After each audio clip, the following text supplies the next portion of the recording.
भाव को आज पूरी दुनिया में श्रील प्रभुपद स्वामी ने लाखों करोड़ों अनुयायी और लाखों करोड़ों कृष्ण भक्त स्वाभाविक रूप से अनुभव कर रहे हैं। मैं सामने स्क्रीन पर अलग अलग देशों से आप सब साधकों को देख रहा हूं। ऐसा लग रहा है जैसे लाखों मन एक भावना से बंधे हो, लाखों शरीर एक कॉमन कॉन्शियसनेस से जुड़े हुए हो। ये वो कृष्ण कॉन्शियसनेस है जिसकी अलख प्रभुपाद स्वामी जी ने पूरी दुनिया तक पहुंचाई। साथियों, हम सब जानते हैं कि प्रभुपाद स्वामी एक अलौकिक कृष्ण भक्त तो थे ही, साथ ही वो एक महान भारत भक्त भी थे।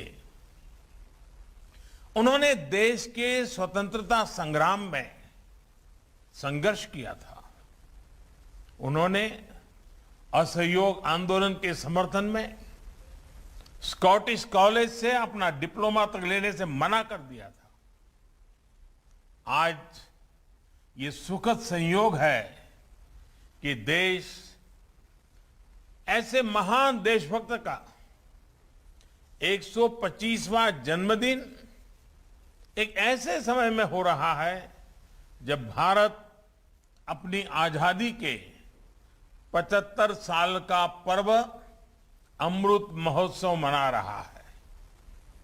श्रील प्रभुपाद स्वामी हमेशा कहते थे कि वो दुनिया के देशों में इसलिए भ्रमण कर रहे हैं क्योंकि वो भारत की सबसे अमूल्य निधि दुनिया को देना चाहते हैं। भारत का जो ज्ञान विज्ञान है, हमारी जो जीवन संस्कृति और परंपराएं हैं, उसकी भावना रही है अथभूत दयाम प्रति, अर्थात जीव मात्र के लिए, जीव मात्र के कल्याण के लिए हमारे अनुष्ठानों का भी अंतिम मंत्र यही होता है, इदम न मम, यानी ये मेरा नहीं, ये अखिल ब्रह्मांड के लिए है, संपूर्ण सृष्टि के हित के लिए है। और इसलिए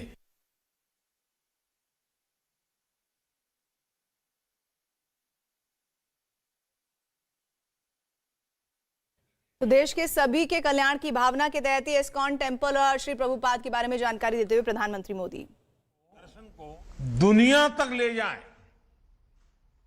श्रील प्रभुपाद जी ने अपने गुरु के इस आदेश को अपना मिशन बना दिया और उनकी तपस्या का परिणाम आज दुनिया के कोने कोने में नजर आता है। अमृत महोत्सव में भारत ने भी सबका साथ, सबका विकास और सबका विश्वास के मंत्र के साथ ऐसे ही संकल्पों को अपनी आगे की यात्रा का आधार बनाया है।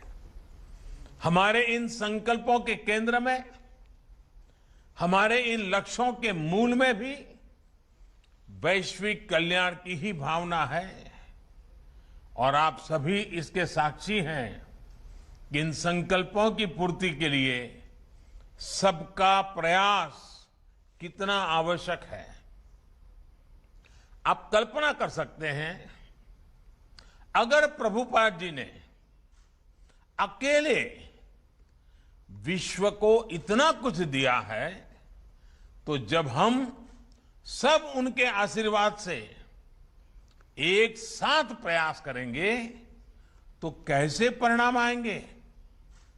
हम जरूर मानवीय चेतना के उस शिखर तक पहुंचेंगे जहां से हम विश्व में और बड़ी भूमिका निभा सके, प्रेम के संदेश को जन जन तक पहुंचा सके। साथियों, मानवता के हित में भारत दुनिया को कितना कुछ दे सकता है,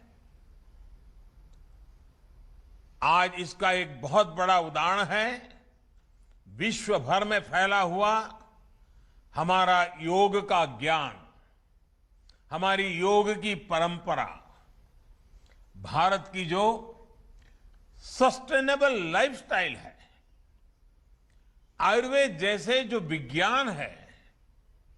हमारा संकल्प है कि इसका लाभ पूरी दुनिया को मिले। आत्मनिर्भरता के बीच इस मंत्र की श्रील प्रभुपाद अक्सर चर्चा करते थे, उसे भारत ने अपना ध्येय बनाया है और उस दिशा में देश आगे बढ़ रहा है।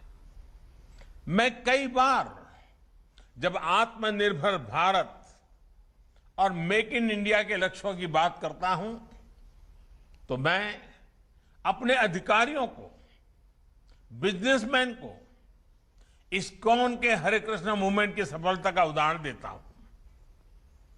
हम जब भी किसी दूसरे देश में जाते हैं और वहां जब लोग हरे कृष्ण बोलकर मिलते हैं, तो हमें कितना अपनापन लगता है, कितना गौरव भी होता है।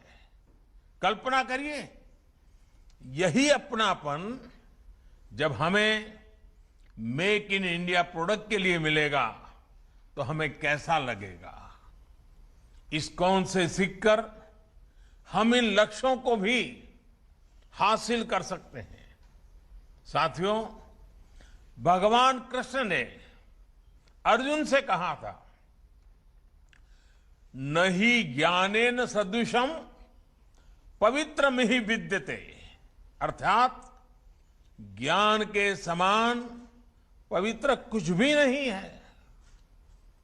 ज्ञान को ये सर्वोच्चता देने के बाद उन्होंने एक और बात कही थी, मैव मन अधस्तत्व मयि बुद्धिम निवेशय, यानी ज्ञान विज्ञान को हासिल करने के बाद अपने मन को, बुद्धि को कृष्ण में लगा दो, उनकी भक्ति में समर्पित कर दो। ये विश्वास, ये बल भी एक योग है जिसे गीता के 12वें अध्याय में भक्ति योग कहा गया है। और इस भक्ति योग का सामर्थ्य बहुत बड़ा होता है। भारत का इतिहास भी इसका साक्षी है। जब भारत गुलामी के गहरे गर्त में फंस गया था, अन्याय, अत्याचार और शोषण से पीड़ित भारत अपने ज्ञान और शक्ति पर ध्यान नहीं लगा पा रहा था, तब ये भक्ति ही थी जिसने भारत की चेतना को जीवंत रखा, भारत की पहचान को अक्षुण्ण रखा। आज विद्वान इस बात का आकलन करते हैं कि अगर भक्ति काल की सामाजिक क्रांति न होती तो भारत न जाने कहां होता, किस स्वरूप में होता। लेकिन उस कठिन समय में चैतन्य महाप्रभु जैसे संतों ने हमारे समाज को भक्ति की भावना से बांधा। उन्होंने विश्वास से आत्मविश्वास का मंत्र दिया। आस्था के भेदभाव, सामाजिक ऊंच नीच, अधिकार अनाधिकार, भक्ति ने इन सबको खत्म करके शिव और जीव के बीच एक सीधा संबंध बना दिया। साथियों, भारत के इतिहास का अध्ययन करें तो आप ये भी पाएंगे कि भक्ति की इस डोर को थामे रहने के लिए अलग अलग कालखंड में ऋषि महर्षि और मनीषी समाज में आते रहे, अवतरित होते रहे। एक समय अगर स्वामी विवेकानंद जैसे मनीषी आए, जिन्होंने वेद वेदांत को पश्चिम तक पहुंचाया, तो वहीं विश्व को जब भक्ति योग को देने की जिम्मेदारी आई, तो श्रील प्रभुपाद जी और इस्कॉन ने इस महान कार्य का बीड़ा उठाया। उन्होंने भक्ति वेदांत को दुनिया की चेतना से जोड़ने का काम किया। यह कोई साधारण काम नहीं था। उन्होंने करीब 70 साल की उस उम्र में इस्कॉन जैसा वैश्विक मिशन शुरू किया, जब लोग अपने जीवन का दायरा और सक्रियता कम करने लगते हैं। यह हमारे समाज के लिए और हर व्यक्ति के लिए एक बड़ी प्रेरणा है। कई बार हम देखते हैं, लोग कहने लगते हैं कि उम्र हो गई, नहीं तो बहुत कुछ करते, या फिर अभी तो सही उम्र नहीं है ये सब काम करने की। लेकिन प्रभुपाद स्वामी अपने बचपन से लेकर के पूरे जीवन तक अपने संकल्पों के लिए सक्रिय रहे। प्रभुपाद जी समुद्री जहाज से जब अमेरिका गए, तो वो लगभग खाली जेब थे। उनके पास केवल गीता और श्रीमद् भागवत की पूंजी थी। रास्ते में उन्हें 2-2 बार हार्ट अटैक आया यात्रा के दरमियान। जब वो न्यूयॉर्क पहुंचे, तो उनके पास खाने की व्यवस्था भी नहीं थी, रहने का तो ठिकाना ही नहीं था। लेकिन उसके अगले 11 सालों में दुनिया ने जो कुछ देखा, श्रद्धेय अटल जी के शब्दों में कहें तो अटल जी ने इनके विषय में कहा था, वो किसी चमत्कार से कम नहीं था। आज दुनिया के अलग अलग देशों में सैकड़ों इस्कॉन मंदिर है। कितने ही गुरुकुल भारतीय संस्कृति को जीवंत बनाए हुए हैं।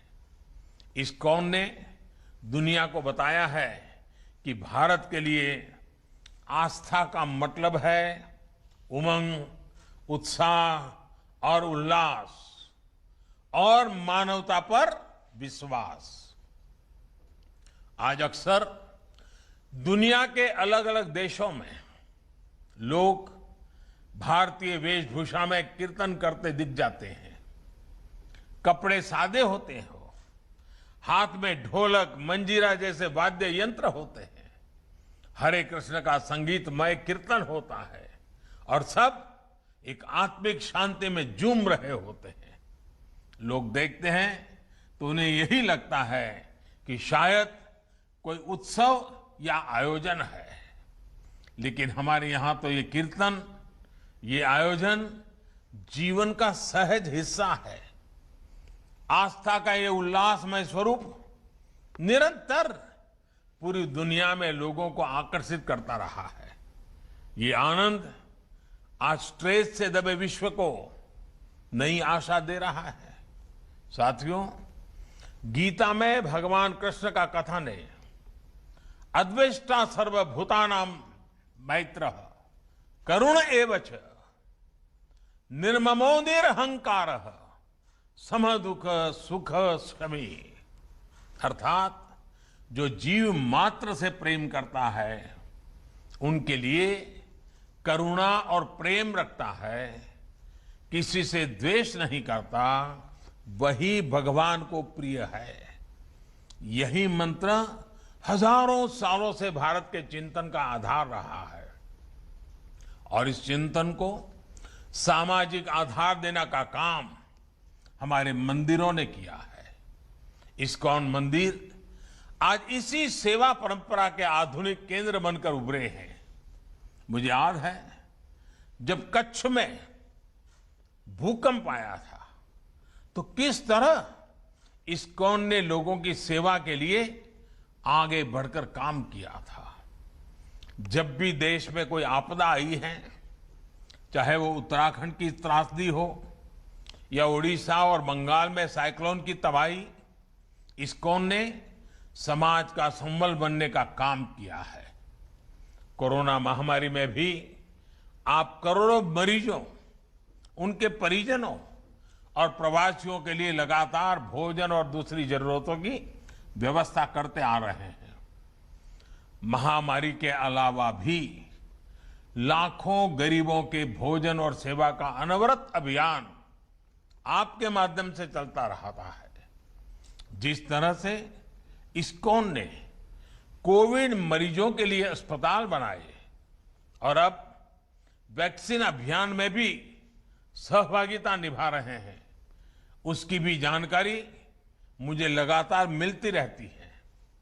मैं इस्कॉन को, इससे जुड़े सभी भक्तों को आपके इस सेवा यज्ञ के लिए बहुत बहुत शुभकामनाएं देता हूं। साथियों, आज आप सत्य, सेवा और स्वामी प्रभुपाद की जयंती पर प्रधानमंत्री ने काफी कुछ कहा है, जिसमें उन्होंने सेवा के भाव को दुनिया ने माना, जिसे स्वामी प्रभुपाद आगे बढ़ाए। स्वामी प्रभुपाद महान देशभक्त हैं, उन्होंने कहा। साथ ही आज देश अमृत महोत्सव उनके लिए मना रहा है।